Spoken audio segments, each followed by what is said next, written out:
I got a new EDC recently, so I thought I'd review it. But I'm going to add a little bit of history behind it, and this is what it is. Which is, of course, the Victorinox Spartan. This version is the Silvertech. Right, now, I said I'd have a bit of history behind it first. Let's start with the name Victorinox, the company that makes the Spartan. This particular version of Swiss Army knife.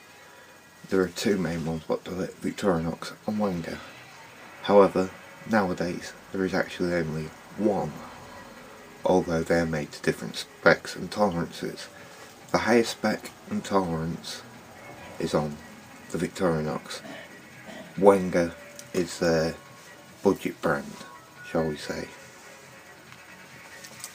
Right, where does the name Victorinox come from? When the company was first started, it was just based around the founder's invention of the Swiss soldier's knife, which was the first Swiss Army knife per se. Now, he didn't like his original company name, so he decided to name it after his grandmother, Victoria. So it was Victoria Swiss Army Knives in the early 20th century. Now, this lasted until inoxidable came out, which is a French word for stainless steel. I believe I pronounced it right and got the word right, but I could be wrong, so tell me if I am.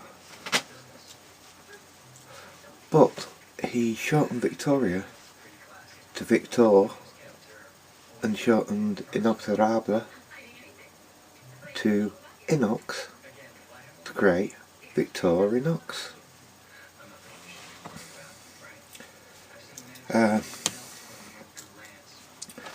As mentioned a few moments ago, the tolerances. Now, the blade tolerances, so it all fits in properly, has to be very, very precise. Now, you're thinking, how precise and how high tolerance can they have a blade? Can they grind it? Can they forge it? Now, they can get it to an extremely high tolerance of 0.02 millimeters, which is 8/10,000ths of an inch. If it is 9/10,000th or even 1/1000th of an inch, it is failed. That tight the tolerances are.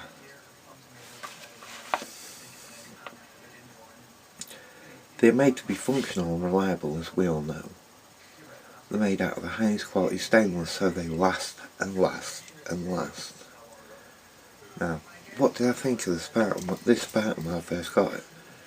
This, although it looks exactly the same as all the models, is a 2013 version. How do I know?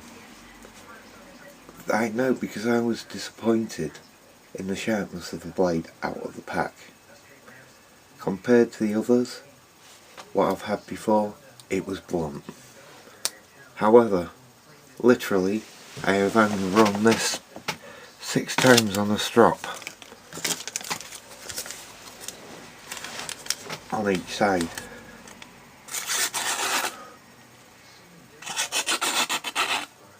And as you can see,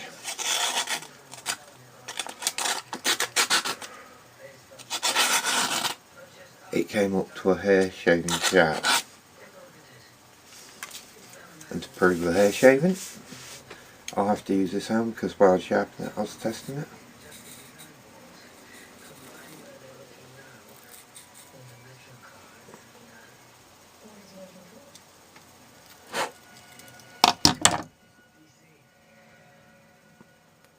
As you see, and as I said, hair shaving sharp. That took about a minute or less to put that edge on it from the relatively blunt. I also did the same on the smaller blade, and both of them came out.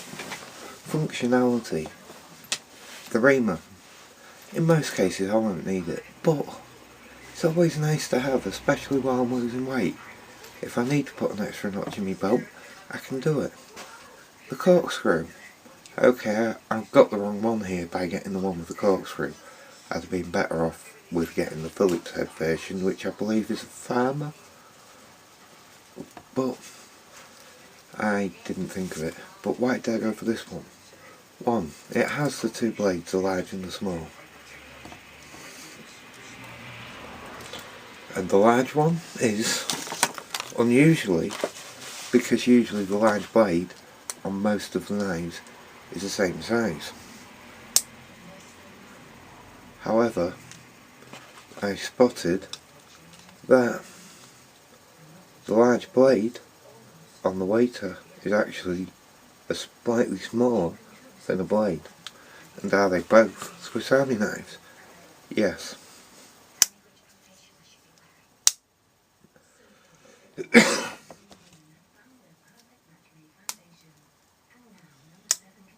The fakes do not get that sound. I said when I was preparing the cheat sheet, which I keep glancing down at and reading briefly for this one, that it had 9 blades and 11 functions. However, technically I was wrong, because it does have the tweezers and the toothpick. So, sorry, 7 blades. 6 blades and 9 functions, not 9 blades and 11 functions, 6 blades and 9. It's actually technically 8 and 11, which is because of the 3 on uses for one blade, which is the cap lifter, which has the, of course, typically the large screwdriver and the wire stripper, and the excellent, I use these a lot, can opener with the small flat head on it. Now, would I recommend this knife to anybody? Yes. Any Victorinox I would recommend to anybody, and especially with the edge not being what it used to be. And this isn't that they aren't sharpening it because they can't be bothered anymore. It's because they thought if we leave it a little bit blunter, it'll be more safer when it gets to the customer. So, what does this mean? Without sharpening it up, you have an excellent first knife for a child. I'm not saying go for a young child with a knife. Too young is too young. But it's not tactical. It's a little folding knife. It's a good thing for scouts, guides, and kids in general. It's a little useful tool, which is what pocket knives are. And even in the UK, it is perfectly legal for a child over the age of 12 to own a non-locking folder with a blade below 3 inches. It is also legal for them to carry it, just as it is for me, which is why it's made, you see. Now, that was a little bit of the history of it, and a little bit about the knife, and I'm loving it. It's got the right weight, which is a decent weight. It's not too heavy, it's not too large. With it having a relatively slim profile, admittedly, it's wider than the waiter, but with a relatively slim profile, it's comfortable in the pocket, comfortable in the hand. And you need 1,000,001 tools? No. Do I always need pliers? No. But can I find a use for that for just about anything? Yes, I can cover most things with the basic tool what the Spartan has on it. So thanks for your time and see you later.